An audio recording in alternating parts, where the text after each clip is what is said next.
नमस्कार। तो चलिए जानते हैं देश की महंगाई, बेरोजगारी, पेंशन, सरकारी नौकरी, किसानों के लिए महिलाओं के हितों की तमाम 50 बड़ी खबरों को सिर्फ 10 मिनट में। अभी तक वीडियो को लाइक नहीं किया तो लाइक कर दें। पीएम बोले वादा पूरा करके बिहार आया हूं। कहा था पहलगाम के आतंकियों को कल्पना से बड़ी सजा मिलेगी। सेना ने उनके ठिकाने खंडर बना दिए हैं। पीएम मोदी ने शुक्रवार को बिहार के सासाराम के दुर्गाडीह में जनसभा की। करीब 33 मिनट के भाषण में उन्होंने आतंक को लेकर कड़ा संदेश दिया। उन्होंने कहा कि पहलगाम हमले के एक दिन बाद में बिहार आया था। मैंने बिहार की धरती से जो वचन दिया था वो पूरा कर दिया है। अंकिता भंडारी मर्डर केस में भाजपा के नेता के बेटे समेत 3 को उम्र कैद की सजा हुई है। उत्तराखंड के बहुचर्चित अंकिता भंडारी हत्याकांड में भाजपा नेता और पूर्व मंत्री के बेटे पुलकित आर्य समेत 3 को कोर्ट ने उम्र कैद की सजा सुनाई है। पुलकित के अलावा उसके 2 कर्मचारी सौरभ भास्कर और अंकित गुप्ता को भी सजा सुनाई गई है। कोट द्वार जिला कोर्ट ने इस मामले में 2 साल 8 महीने के बाद फैसला दिया है। तीनों को दोषियों पर 50-50 हजार रुपये का जुर्माना भी लगाया है।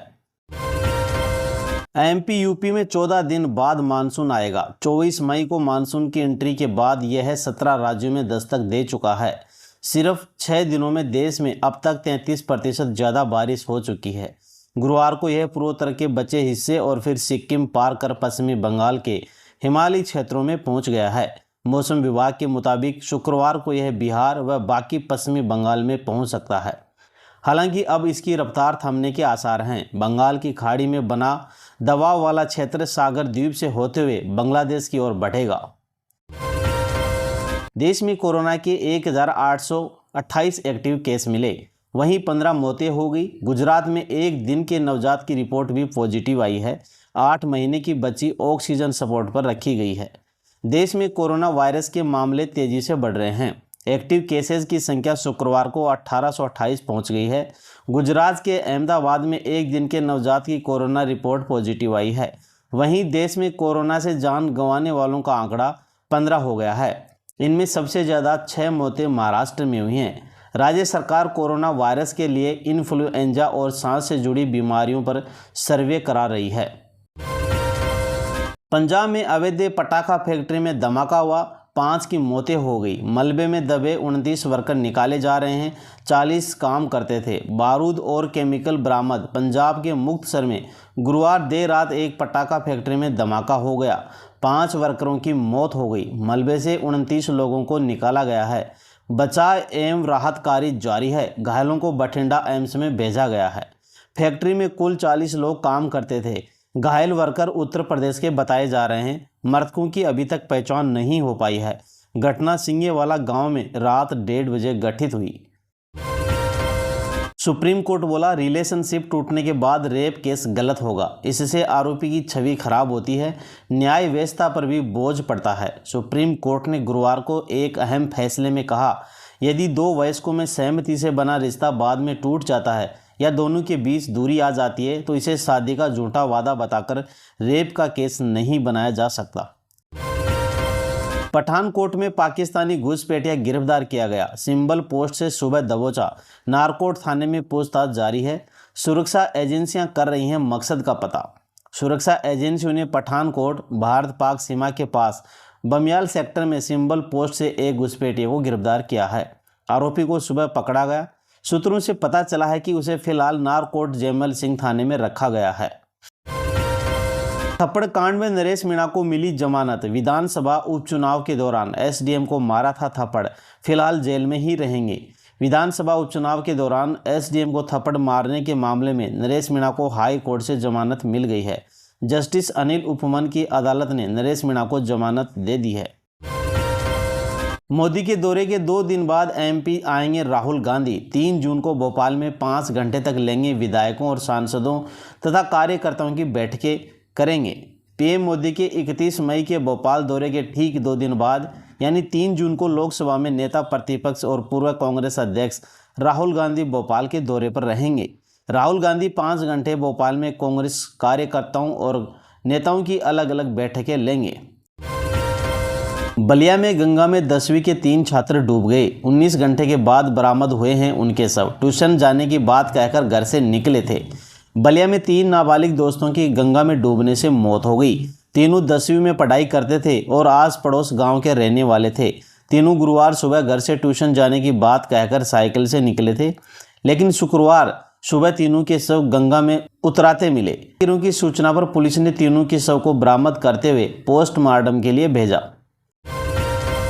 सांसद संजय झा के नेतृत्व में सर्वदलीय संसदीय प्रतिनिधिमंडल ने इंडोनेशिया के जकार्ता में गांधी मेमोरियल इंटरकॉन्टिनेंटल स्कूल में महात्मा गांधी की प्रतिमा पर पुष्पांजलि अर्पित की। केंद्रीय गृह मंत्री अमित शाह ने पुंछ में गीता भवन मंदिर का दौरा किया और पूजा अर्चना की तथा पाकिस्तान द्वारा सीमा पार से गोलाबारी के कारण मंदिर को हुए नुकसान का भी निरीक्षण किया।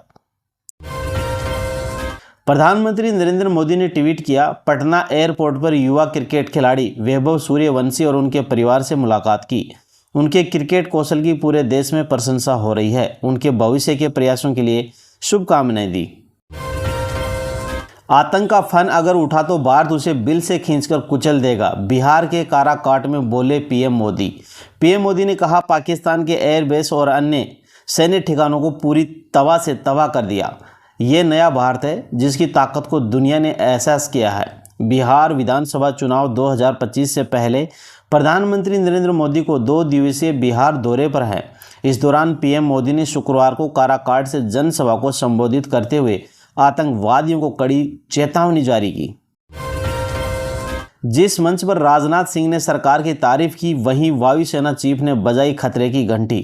जिस मंच पर रक्षा मंत्री राजनाथ सिंह ऑपरेशन सिंदूर को लेकर मोदी सरकार की तारीफ कर रहे थे, वहीं भारतीय वायुसेना के प्रमुख air chief marshal AP Singh ने सैन्य उपकरणों की खरीद में हो रही लगातार देरी को लेकर चिंता व्यक्त की है। कानपुर में मोदी बोले, दुश्मन कहीं भी हो खत्म कर देंगे। पाकिस्तानी सेना गिड़गिड़ा रही थी। बेटियों के सिंदूर का आक्रोश दुनिया ने देखा। प्रधानमंत्री नरेंद्र मोदी ने शुक्रवार को कानपुर में कहा, पहलगाम के कायराना हमले में हमारे कानपुर के बेटे शुभम द्विवेदी भी बर्बरता का शिकार हुए। टीएस न्याय की वो पीड़ा, वो कष्ट और भीतर का आक्रोश हम सब महसूस कर सकते हैं। हमारी बहनों बेटियों का वही आक्रोश ऑपरेशन सिंदूर के रूप में पूरी दुनिया ने देखा है। कांग्रेस नेता सलमान खुर्शीद बोले, आर्टिकल 370 हटने से खुशहाली आई है। थरूर बोले, कोलंबिया सरकार का पाकिस्तान को समर्थन देना निराशाजनक है। कांग्रेस नेता और पूर्व विदेश मंत्री सलमान खुर्शीद ने इंडोनेशिया की राजधानी जकार्ता में जम्मू कश्मीर से आर्टिकल 370 हटाने के फैसले की सराहना की है। उन्होंने कहा, कश्मीर में आर्टिकल 370 एक बड़ी समस्या थी। इससे ये धारणा बन गई थी कि कश्मीर देश के बाकी हिस्सों से अलग है। ये सरकार की सोच में भी झलकता था। कमल हासन बोले, गलत नहीं हूं, माफी नहीं मानूंगा। कर्नाटक में एक्टर की फिल्म ठग लाइफ वैन कहा था कन्नड़ भाषा तमिल से निकली। एक्टर और नेता कमल हासन ने कन्नड़ भाषा पर अपनी टिप्पणी को लेकर जारी विवाद के बीच माफी मांगने से इनकार कर दिया है।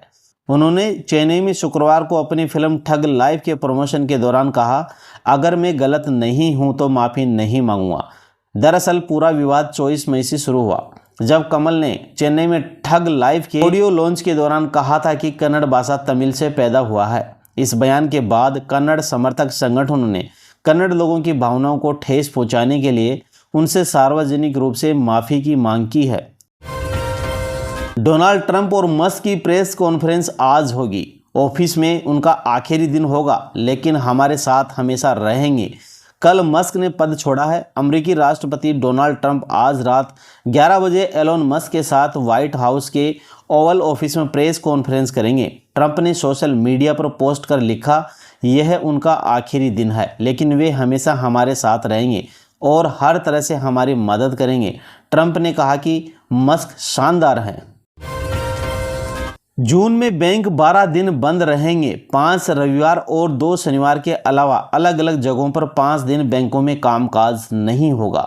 अगला महीना यानी जून शुरू होने वाला है। इस महीने में अलग अलग राज्यों और शहरों में कुल 12 दिन बैंक बंद रहेंगे। 5 रविवार और दूसरे चौथे शनिवार के अलावा 5 दिन अलग अलग जगहों पर बैंकों में कामकाज नहीं होगा। महीने की शुरुआती छुट्टी से होगी। 1 जून को रविवार है। तो दोस्तों, ये हैं आज के मुख्य समाचार। आप चैनल पर नए हैं तो चैनल को सब्सक्राइब कर लें, साथ ही वीडियो को लाइक करें। जय हिंद।